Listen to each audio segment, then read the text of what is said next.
Estudio Paz Zárate, investigadora senior de Athena Lab, amiga de la casa también. ¿Cómo estás, Paz? Gracias por estar con nosotros y ayudarnos a comprender todo lo que ha pasado en las últimas semanas a nivel internacional, pero en particular en las últimas horas, ¿no? ¿Cómo estás, Paz? Estoy muy bien, preocupada como todos yo creo, pero también hay que mirar todo lo que está pasando con mucha atención. Diría que lo primero que hay que decir es que, sobre todo viendo lo que ha pasado en las últimas 24 horas, es que no hay que tomar por cierto nada de lo que digan los involucrados. Hay demasiadas cosas que no sabemos. Eso te iba a preguntar. Está la Cata también del otro lado. Y Paz, qué gusto saludarte. Gracias Hola, por estar Cata. con nosotros hoy día. Y a propósito de eso, es difícil, ¿no? Es una situación muy compleja por lo que dices tú, por los involucrados, ¿no? O sea, ayer Donald Trump anuncia este cese del fuego de manera muy precipitada, muy sorprendente. Nosotros todos como que quedamos medio impactados. Incluso la primera acción que uno hizo fue revisar si no era una fake news, ¿no? Y después, durante la tarde cambia el escenario, vemos otros ataques. Entonces, ¿cómo se puede confiar, ¿no? en la palabra de cualquiera de los involucrados? Bueno, a ver, hay que partir diciendo que la credibilidad de Estados Unidos está muy, muy deteriorada. Y esto viene, bueno, desde el inicio de la presidencia de Trump. Todos los objetivos de política exterior que él se trazó para solucionarlos, la verdad que han empeorado. Y el soft power y respetabilidad de Estados Unidos en materia internacional está muy mal, no solo por la forma en la cual él conduce con una lógica de mercado inmobiliario las relaciones internacionales, también porque, por ejemplo, aquí se nota en materia tan delicada que no hay expertos en las posiciones clave ni en política exterior ni en seguridad nacional. O que, por ejemplo, ahora a cargo del equipo de terrorismo tiene una persona de 22 años sin ninguna expertise en seguridad. Entonces, si así es como se van a llevar las relaciones internacionales, es muy difícil esperar un resultado, por ejemplo, un cese al fuego que pudiera durar. Y además, ayer pasaron cosas muy extrañas. Por ejemplo, ¿qué puede pensar uno de ese ataque que realizó Irán a las bases? Esto fue antes del cese al fuego, ¿verdad? En Qatar. Y sin embargo, Irán le avisó a Estados Unidos que iba a realizar el ataque, entonces el ataque verdaderamente fue simbólico. Así que no es muy confiable la palabra de Estados Unidos y tampoco tiene la respetabilidad como para decirle a otros qué hacer. Ciertamente Netanyahu no está interesado en otra cosa que no sea la completa destrucción del poderío nuclear de Irán. Paz, yo tenía la misma duda, o sea, tengo el mismo planteamiento, como inquietud. Como Marco Rubio nos dijo un día después del atentado, del ataque de Israel a Irán, que Estados Unidos no se iba a meter. Ahora Estados Unidos se metió, se convirtió en protagonista, en pacificador, y además que no sabemos si es que el ataque, y te lo pregunto, del fin de semana fue realmente efectivo en las instalaciones nucleares. O sea, sabemos que se destruyó el uranio que estaba utilizando, trabajando Irán, o no, tampoco hay vestigios de eso. Bueno, por lo mismo, como bien dices tú, hay demasiadas cosas que no sabemos. Por ejemplo, es verdad que hubo una destrucción importante de uno de los sitios que no son ni centrales nucleares ni siquiera instalaciones, son más bien depósitos o laboratorios que están ubicados de forma subterránea, pero tampoco se sabe si, lo más lógico sería pensar que hay otros diseminados de forma subterránea, dispersos en otras partes del territorio iraní. Entonces, son tantas cosas que no se saben, y por lo demás, si Irán es capaz, al hacer esta represalia contra Estados Unidos, de avisarles de modo que no haya realmente ningún daño importante, la verdad es que hay conversaciones entre Irán y Estados Unidos que nosotros desconocemos. Y también asimismo pueden haber conversaciones entre Irán e Israel que no todas se dejan entrever hacia la prensa. Tampoco exactamente sabemos quiénes las conducen, pero sí sabemos que en las posiciones clave en Estados Unidos no hay expertos. Por lo tanto, son tantos elementos de incertidumbre que por lo mismo las reacciones de los gobiernos, de la prensa, deben ser muy, muy cuidadosas. Entonces, por ejemplo, ahí yo soy de las personas que piensa que la reacción de Chile no fue la mejor, no porque nosotros no estemos de acuerdo con los principios que siempre hay que defender, ciertamente. Sí, que ese fue el argumento del presidente Boric. El problema no son los principios. El problema es que hay demasiadas cosas que no se saben, las reacciones pueden ser precipitadas y por lo demás no hay comparación con la situación de Chile ante la guerra en Irak, cuando Chile integraba el Consejo de Seguridad, cuando a Chile las potencias le pedían su opinión. Este no es el caso. Claro, cuando el presidente Lagos le dijo que no a Bush, por Pero ejemplo. eso era porque Chile era miembro del Consejo de Seguridad. Exactamente. No Claro. estamos hoy en la misma situación. No, nadie nos está pidiendo una reacción Una opinión. apresurada. Exactamente. Y entonces, y sobre todo también en Chile no es un lugar donde haya tampoco demasiada expertise en esta región. Occidente en general se ha equivocado mucho en esa zona. Entonces, en el actual escenario hay más razones todavía para esperar un poco a que las cosas decanten y que los hechos estén claros. Hoy hay demasiada confusión. Es comprarse un problema, ¿no? Digamos, precipitarse y hacer un comentario como el que hizo el presidente. Yo creo que hay que cuidar el interés nacional y el interés nacional no se beneficia de las reacciones apresuradas. Entonces, una cosa es la defensa de los principios, sobre lo cual no hay duda, pero hay opiniones distintas respecto al timing y también al tono, porque el tono del presidente Boric, con todo respeto, creo que el tono también es de él dar lecciones de derecho internacional. Yo creo que Chile no... Está bien, nosotros respaldamos los principios, pero no estamos en una posición como un país mediano abierto al mundo que necesita del libre comercio y que tiene a Estados Unidos entre sus principales inversionistas, de tener un tono aleccionador. La defensa de los principios se puede hacer sin tono aleccionador. Ya. En ese sentido, Paz Zárate, cuesta imaginarse que el presidente agarra el teléfono y tuitee sobre este tema tan delicado, a 3 horas además del ataque, sin consultarle al canciller Frank Claveren, ¿o no? Bueno, da la impresión que la declaración de la Cancillería, que es por supuesto mucho más medida y cuidada, fue por un lado y la declaración del presidente va por otro, cosa que no debería sorprendernos porque en estos 4 años ese tipo de cosas han pasado varias veces. Y es lamentable que ya en el último año ese tipo de actuar que se ve descoordinado se sigue repitiendo. Yo creo que el presidente Boric controlarse en estos temas le cuesta mucho. Y de hecho, por ejemplo, él aceleradamente hace una referencia al derecho humanitario, que el derecho humanitario es el derecho que tiene importancia durante la guerra. Y entonces... esto es totalmente secundario. De hecho, ningún otro jefe de Estado hizo referencia a ese tipo de normativa, porque lo que importa al principio de una acción como la que vimos es la norma básica acerca de si la guerra debe librarse o no. Y obviamente, aun cuando sea un ataque quirúrgico, si es que así fuera, que no lo sabemos, obviamente eso no se puede hacer de acuerdo a las reglas básicas del derecho internacional. Pero el tema realmente en el caso de Chile es no actuar precipitadamente. No estamos en las mismas condiciones de la guerra de Irak, aunque entonces creo que todos esos paralelos que hemos visto en estos días creo que son errados. Paz, déjame volver a lo que pasó el fin de semana, ¿no? Con este ataque de Estados Unidos, porque hay varias teorías y hay varias versiones respecto de la intención, ¿no? de Estados Unidos con este ataque sobre Irán. ¿Era realmente o es creíble que sea para desmantelar su programa nuclear o hay algo detrás? Bueno, haciendo nuevamente hincapié que estamos en una especie de danza de espejos donde todos dicen cosas diferentes, como dice Dr. House, everybody lies, todo el mundo miente. ¿Qué tenemos por cierto? Lo que tenemos por cierto es que Israel siempre, y sobre todo Netanyahu, siempre ha querido eliminar el potencial arsenal, y digo potencial porque tampoco el uranio que sabemos que sí se ha acumulado con cierto nivel de potencia no alcanza para formar un arma nuclear convencional.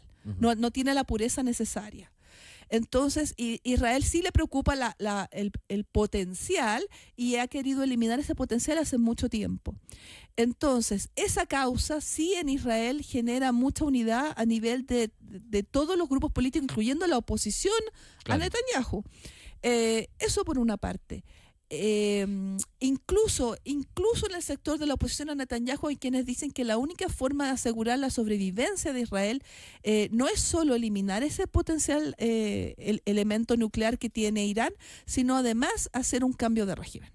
Con eso te digo la posición histórica de uno solo de los lados. Estados Unidos tampoco es claro, porque Marco Rubio, como bien recordaba Cata, y también J.D. Vance, hasta horas antes del ataque decían que Estados Unidos no se involucrar y que no había interés tampoco en el cambio de régimen. Ayer, horas antes que se anunciara la tregua, el mismo Donald Trump hacía sugerencias respecto a la conveniencia de un cambio de régimen y hablaba de Make Iran Great Again. Sí, po, el MIGA. Exacto. Cambió el MAGA por el MIGA. Pero esa es una frase que totalmente vacía de contenido y Exactamente. no y que creo que subraya el hecho que no hay ningún plan claro de nada. Si Trump hoy se queja que Israel e Irán no saben lo que están haciendo, yo creo que Estados Unidos tampoco. Mira. Oye, Paz, ¿se está pareciendo esto un poco a la guerra de Irak? ¿Tiene No. ¿tiene alguna similitud o van por caminos totalmente distintos? De lo único que podría tener una reminiscencia Ujú. es que se habla de que un país tiene un potencial, en este caso no son bombas de destrucción masiva, lo que se decía respecto de Irak, Ujú. sino que aquí se habla de un uranio enriquecido que podría servir en el futuro para construir armas nucleares. Ujú. No Claro. son lo mismo. Y en Irak hubo una invasión de otro país. Ujú. Y aquí lo que vimos es un ataque de un día. Los expertos en armas nucleares dicen que para destruir completamente el uranio enriquecido que tiene Irán se necesitarían 30 días al menos de ataques sostenidos. Entonces creo que aunque hay algunos elementos que nos puedan recordar esa situación, por ejemplo, actuar sin una resolución del Consejo de Seguridad, en el Sí. caso de la guerra de Irak, no solamente se intentó obtener esa resolución y hubo reuniones al respecto, Colin Powell Ujú. explicando la situación al Consejo de Seguridad, donde estaba, por ejemplo, en una de esas sesiones Soledad Sí. Alvear a nombre de Chile. Y No mintiendo derechamente. Bueno, yo creo que Muy bien. él no estaba mintiendo, él estaba leyendo lo que le habían pasado y yo creo que los que elaboraron esos reportes, pueden haber exagerado Ujú. y dos, digamos, después se comprobó que eso, lo que se decía no era verdad, Sí. lo del dolo no estaba establecido, pero fuera de eso, además el Congreso se había involucrado porque el Congreso había autorizado el uso de la fuerza, aquí el Congreso tampoco ha sido consultado, Ujú. por lo cual incluso en la base de Donald Trump, si él no hacía un amago de decir, bueno, en realidad yo quiero la paz y voy a actuar rápido para la paz, su propia base podría haberse dado vuelta en contra, Claro. porque él hizo campaña diciendo que era un pacifista. Por eso es que todo lo que se diga respecto a esta guerra hay que tomarlo con demasiado beneficio de inventario. Yo de verdad creo que la gente tiene el derecho a preguntarse qué está pasando y por qué esta guerra es tan rara. Es una guerra muy rara. Sí, Paz, investigadora senior de Antena Lab, hoy día con nosotros. De verdad que un lujo además poder entrevistarte y conversar contigo respecto a este conflicto, Paz. Te quería preguntar... Muchas gracias, pero en yo la- no estoy en Antena Lab, ahora soy profesora de la Academia Diplomática Ah. de Chile. Lo Mira, vamos a cambiar de inmediato. Lo vamos a cambiar porque está puesto en el G6. Saludos a los Eh, amigos de Antena Lab en todo caso. Sí, nosotros también los saludamos. Paz, ¿dónde ves tú hoy día la mayor vulnerabilidad de este conflicto? O la zona polvorín, pienso, Estrecho de Hormuz, o quizás Qatar, las bases norteamericanas. ¿Dónde están los riesgos, las zonas calientes en este momento? A ver, es que todo el Medio Oriente es una zona caliente, Mm. si tú me preguntas. Mm. Y porque además hay otros factores que lo hacen todo impredecible. Las guerras uno sabe cuándo parten y uno no sabe cuándo terminan. Y entre los factores que hay que considerar está, por supuesto, no solo el resquemor y la rabia que ha generado, digamos, el asedio de Gaza por tanto tiempo demasiado prolongado al punto que el mismo Netanyahu ha dicho que se está llegando a una situación límite, que eso en los países de la región genera un malestar profundo y prolongado, pero también la propia política de Trump genera desconfianza, incluso en los países que son históricamente cercanos, por ejemplo Arabia Saudita, donde hace un mes estuvo de visita Trump y en un discurso dijo que él pensaba que terceros estados por la fuerza no conseguirían nada positivo en la región. Entonces, son demasiados factores que inciden en que el accionar no solo de Israel, sino que de Estados Unidos en la región no sea bien recibido, no genere credibilidad, y es importante generar credibilidad incluso en aquellos países que no comparten tu misma posición. Entonces, por eso si tú me preguntas dónde exactamente geográficamente está el problema, te diría que todos esos países están en una situación difícil, y además hay otro factor. Estados Unidos ha seguido empujando la idea de que a la gente de Gaza hay que sacarla de su tierra y llevarla, por ejemplo, son 2 millones, 1 millón a Libia y el otro 1 millón a Siria. Que son países obviamente que actualmente están en una situación debilitada. En Libia, por ejemplo, hay 2 gobiernos que se pelean por el control, y eso con toda la resistencia y el rechazo de los países de la región.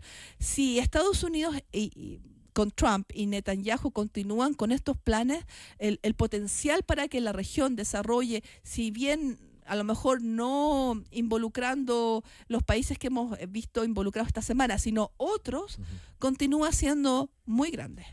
Paz, hemos hablado de Estados Unidos, hemos esbozado algo de Israel, pero hablemos de la política interna de Irán, que también es bien interesante, ¿no? Ellos viven también su propio proceso. ¿En qué pie queda Irán después de estos ataques en la interna, ¿no? Pensando que además sus aliados tampoco están en una posición tan fuerte, ¿no? Corrígeme tú si me equivoco, pero jamás los hutíes en Yemen, por ejemplo, que también están medios debilitados. ¿Con qué fuerza queda Irán para enfrentar lo que sigue, tomando tus palabras, que es una cuestión que puede durar muy poco o puede durar mucho tiempo más, ¿no?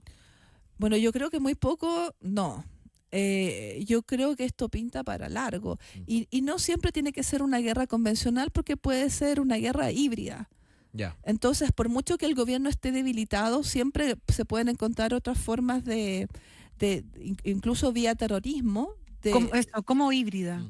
Bueno, las acciones híbridas son las acciones soterradas. Entonces, por ejemplo, puedo decirte que Rusia libra una guerra híbrida contra países occidentales cada cierto tiempo, violando su espacio aéreo o envenenando gente en países occidentales. Esas son o cortando los cables en el mar Báltico. Esas son acciones de guerra híbrida. Entonces, un régimen iraní acorralado o en una situación complicada siempre va a encontrar formas de combatir al enemigo. Entonces, eso número uno. No siempre una acción de guerra convencional es lo que puede venir en el futuro. Uno. Dos, respecto a Irán hay muchas cosas que se desconocen. Por ejemplo, ayer se decía de que la élite del país le había pedido al gobierno teocrático que aceptara el cese el fuego.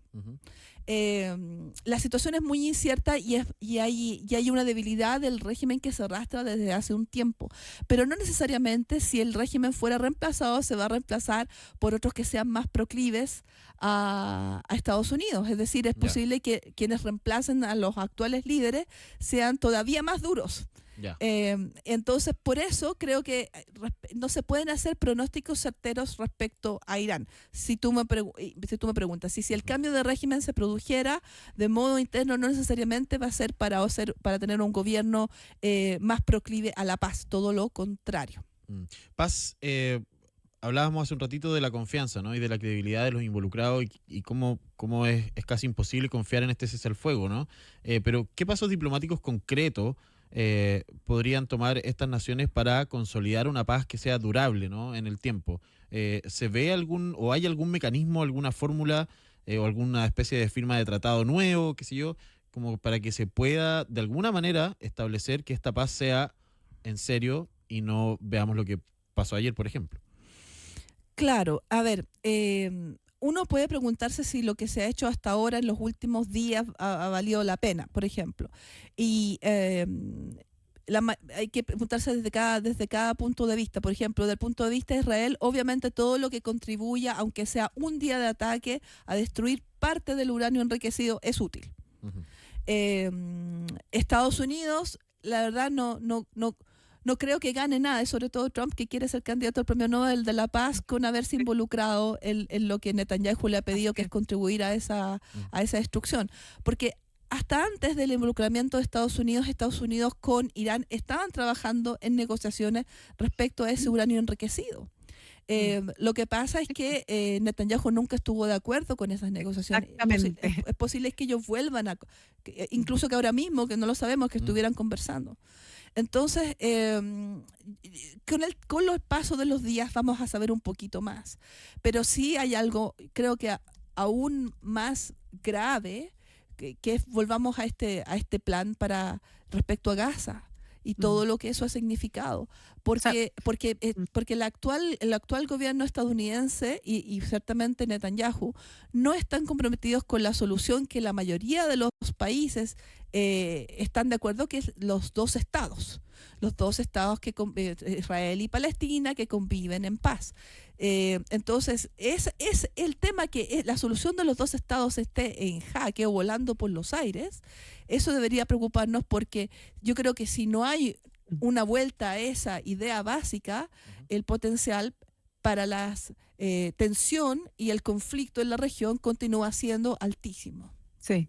Sara, te quería preguntar por la situación interna de Netanyahu, que venía bien mermada, había perdido mucho apoyo hasta antes del ataque a Irán. Y estaba viendo los últimos datos de las mediciones internas, que hablan de un 83% de aprobación entre los hogares judíos tras los ataques a Irán, y esto lo muestra a él como un líder y probablemente lo podría capitalizar en adelante, ¿no? Pero ¿cómo efectivamente él podría estar, y te lo pregunto porque lo desconozco, usando a Estados Unidos quizás para también fortalecer su posición interna en Israel? Bueno, es que a esto se le pueden dar muchas lecturas. Yo no me casaría con ninguna. Por ejemplo, antes que comenzara el actual momento de la guerra en Gaza, Netanyahu estaba en un momento complicadísimo, el país se le estaba quebrando, él estaba empujando una reforma judicial que básicamente implicaba que se perdía la independencia del Poder Judicial, que el Poder Judicial siempre ha sido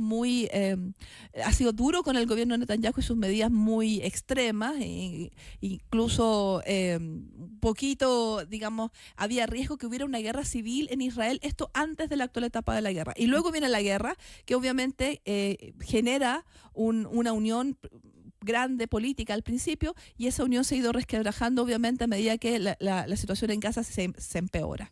Y ahora, en esta semana difícil para él, que es la semana pasada, luego comienza el ataque a Irán, que nuevamente genera unión, incluso de lo que dijimos de los actores políticos contrarios a Netanyahu. Entonces, sí, se le puede dar una lectura de ese tipo.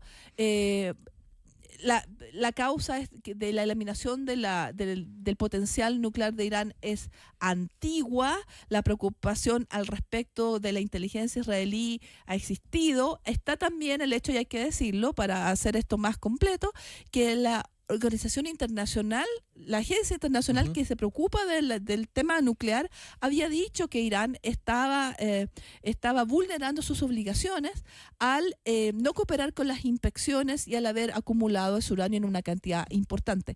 Y creo que eso es el gatillante de que esta idea también se concrete. No podría atribuirlo 100% a la situación política de Netanyahu, pero sí me preocupa cómo Estados Unidos se ha sumado, por ejemplo, esta idea que es realmente descabellada, que es sacar a los gazatíes de su tierra, porque ellos están dispuestos a morir antes de eso, y la situación podría agravarse todavía más. Y hasta lo último que sabíamos hasta esta situación de Irán era que Estados Unidos estaba buscando, tal como ellos están buscando llevar a los migrantes a distintos lugares que no son Estados Unidos ni sus países de origen, estaban buscando llevar 1 millón de gazatíes a Siria y otro 1 millón a Libia. Si eso se concretara, creo que estaríamos hablando de algo todavía más grave de lo que hemos visto esta semana. Oye, qué buena conversa. Un poco deprimente hablar de estas cosas, la verdad. Sí, pero también es súper bueno ponerlo en perspectiva y analizarlo con reflexión y con tiempo. Muchas gracias, Paz, profesora de la Academia Diplomática de Chile, por haber estado esta tarde con nosotros. Nos quedaron un montón de preguntas y un montón de temas. Nos faltaron los intervinientes más grandes, China, Rusia. Sí. Así que vamos a ver si podemos seguir conversando de esto, que es un tema que lamentablemente nos va a acompañar por mucho tiempo, pero por suerte te vamos a tener acá. Llevamos un cinco lujo meses. Gracias, llevamos 5 meses de Trump y tenemos varios años. Llevamos 5 meses. Bueno, ya, muchas gracias, Paz. Hasta Que la estés muy próxima. bien.